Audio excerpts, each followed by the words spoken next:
Hey you guys, today I'm going to talk about some general principles in statistics and also some things that are in your sample space lesson.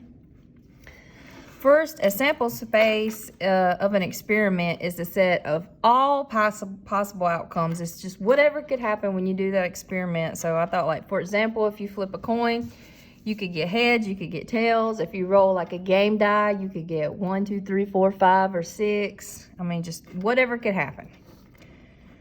Probability of an outcome is the likelihood that something's going to happen when you do a single trial of an experiment. And probability is a number between 0 and 1.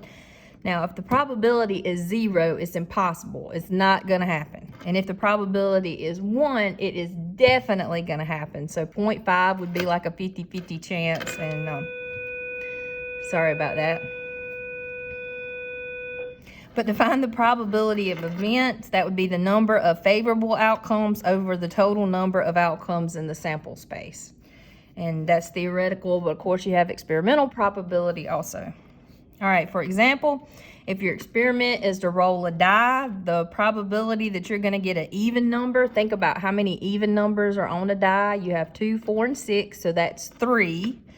Over how many numbers are on a die, there are 6. So your probability of rolling an even would be 3 out of 6, which reduces to 1/2. Or if you wanted to write it as a decimal, that would be 0.5. Or as a percent, that would be a 50% probability. Some other things you may see along the way. Odds. The odds in favor of something happening, and you hear about odds if you like sports. You read in the paper, you watch ESPN, they talk about odds of a team winning. Odds in favor is a ratio comparing the number of favorable outcomes to the number of unfavorable outcomes. And odds against is just the opposite. It compares the number of unfavorable outcomes to the number of favorable outcomes. And when you add up the favorable and unfavorable, you should get the total number of possible outcomes. Now, you do reduce these ratios if you can. So for an example, if our experiment's to roll a die, and we want to know the odds in favor of rolling a number that is less than 3. So the numbers on a die that are less than 3 would be 1 and 2. So there's 2 ways, or 2 favorable ways, 2 favorable outcomes in this scenario. But then there's 4 other numbers that are not less than 3. 3, 4, 5, and 6. So it'd be 2 to 4. But you can reduce those by dividing by 2. 2 divided by 2 is 1. 4 divided by 2 is 2. Then odds against would just be the reciprocal, right? So there are 4 numbers that are not less than 3, 2 numbers that are, and you could reduce that to 2 to 1. Okay? Now let's look at some examples like the problems that you have on the sample space lesson.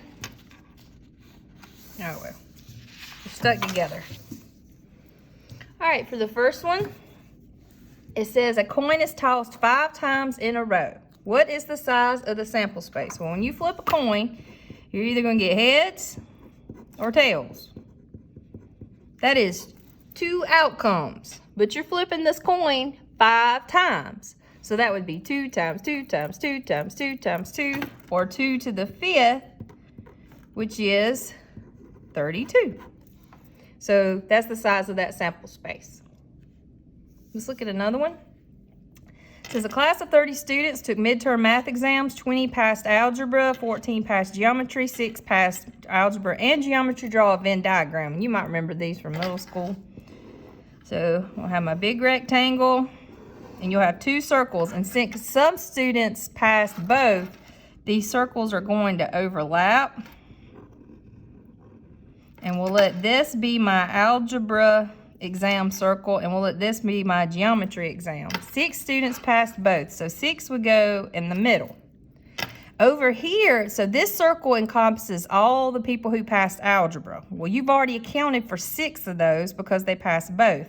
So over here, you would have to do 20 minus 6, which would give you 14.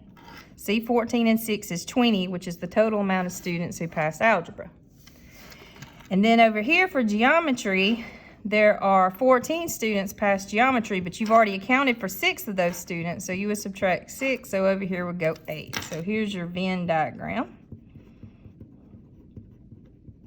for your midterm exams. Okay. All right, let's look at another one. It says, there are 4 red balls, 6 white balls, and 3 green balls in a box. Sounds interesting. If one ball is drawn from the box at random, what is the probability it is not red? So on top, you want to have not red. So that would be white and green. So you would put those together. And then on bottom, you would add up all the different ones. So that would be 4 plus 6 plus 3, because that's all the things that could happen. 4 red, 6 white, 3 green. So the probability of not red would be equal to 9 over 13. So the probability you're not going to get a red ball is 9 out of 13, which is more than half, right? So you're probably not going to get a red, but not definitely. All right, let's look at the next one. It says a fair coin is tossed 5 times in a row. Find the probability of the coin landing on heads exactly 2 times. And so instead of doing this a really complicated way, let's just think of all the different combinations of just getting 2 heads. So you could get a head, head, and then flip tail, tail, tail. You could get a head, tail, head, tail, tail. That's 2 heads. A head, tail, tail, head, tail. A head, tail, tail, tail, head. You see I just moved that H down.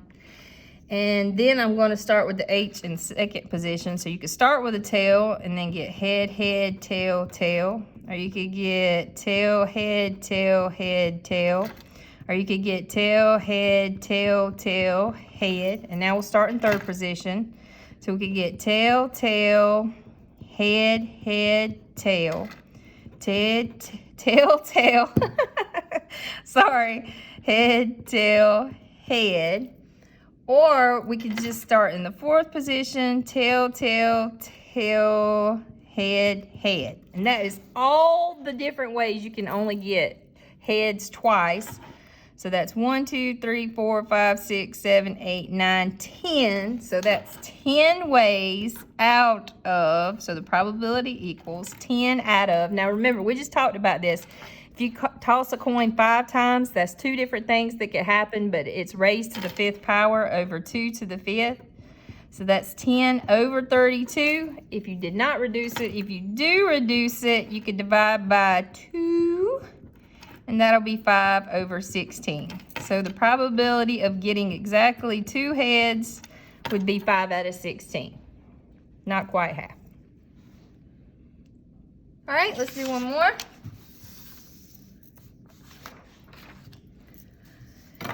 This is a big problem.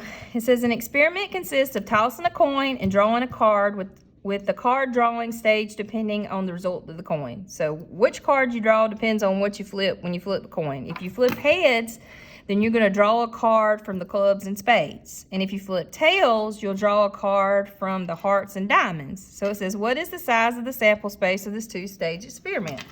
So for the coin flipping, you can get heads or tails, so that's 2 different things that could happen. Now, when you have a deck of cards, there's 52 cards, and there's 13 of each suit. So I'm gonna write that down because when you do a lot of statistics stuff, they love to talk about decks of cards. So there's 13 of each suit. So I mean like 13 hearts, 13 spades, 13 clubs, yada, yada, yada. So if you get heads, then you're going to be picking from 2 suits. And if you pick tails, you're going to be picking from 2 suits. So if you have 2 suits of cards, that means you have 2 sets of that 13, which is 26. So the sample space would be 2 times 26, which is 52. So the size of your sample space would be 52. All right, you guys, I hope you have a fabulous rest of the day.